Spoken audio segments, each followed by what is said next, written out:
Salut, c'est Mika pour Maxi Protect. Aujourd'hui, je vous présente ce magnifique revolver Smith & Wesson 629 classique. La dénomination originelle est le 44 Magnum en 6,5 pouces. Emblématiquement, le flingue de l'inspecteur Harry. Voilà. Donc là, on est sur une finition magnifique, sur une licence officielle. Donc, on est sur la réplique originelle du modèle Smith & Wesson en 44 Magnum. Alors, il y a quelques traces de doigts puisqu'il est chromé, forcément. On va retrouver le petit logo Smith & Wesson ici.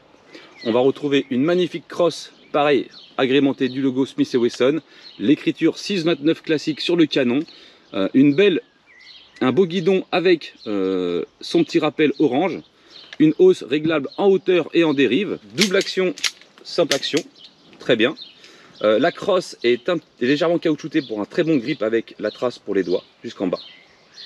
Le poids 1,4 kg, la puissance 4 joules mesurée sur ma chaîne Mika Maman. Je vous invite à aller vous abonner pour des tests bien plus complets, bien plus poussés avec chronographe et compagnie. Ça fonctionne avec des plombs. On va retrouver ici le système de sécurité. Donc là, on neutralise la queue de détente. Ici, on est en mode fire. Et ici, on vient sortir les douilles. Alors, il y a un extracteur de douilles. Ou alors, simplement, on peut les faire tomber dans sa main à l'ancienne. Voilà, là, elles sont toutes sorties. Donc comment on l'alimente? Déjà avec les plombs. Donc les plombs viennent se mettre par l'arrière des douilles, comme ça. Hop là. Une. Ah, il fait très chaud, je suis désolé, parce que je suis sous ma tôle de tente et du coup bah, il fait très très lourd. 3. 4. 5. 6.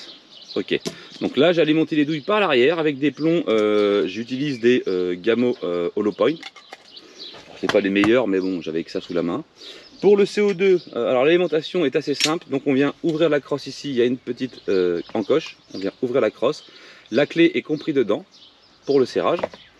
Petite sparklette de 12 grammes, on vient desserrer, simplement, voilà, et là on vient resserrer. Alors on ne serre pas comme des fous, ça sert à rien, parce que sinon on abîme les joints et les pas de vis, il n'y a pas d'utilité. On vient remettre la crosse en place, et là on peut revenir mettre les douilles. Et c'est là qu'on trouve tout le plaisir du revolver.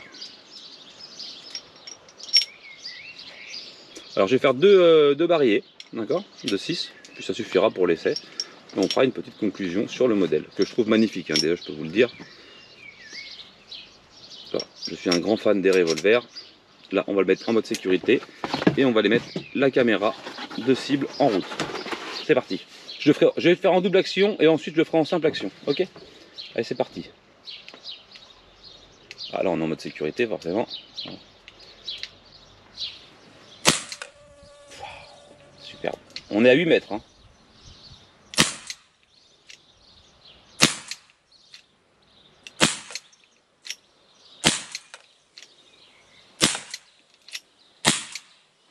Ok, première salve.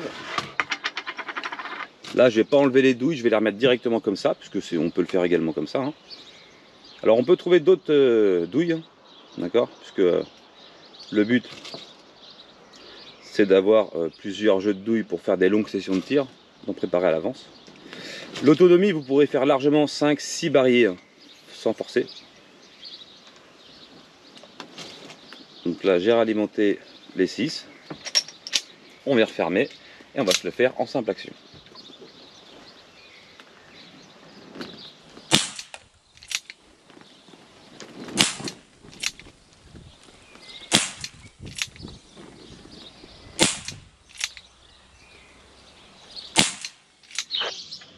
Bon alors nous voici pour le résultat, le petit compte rendu.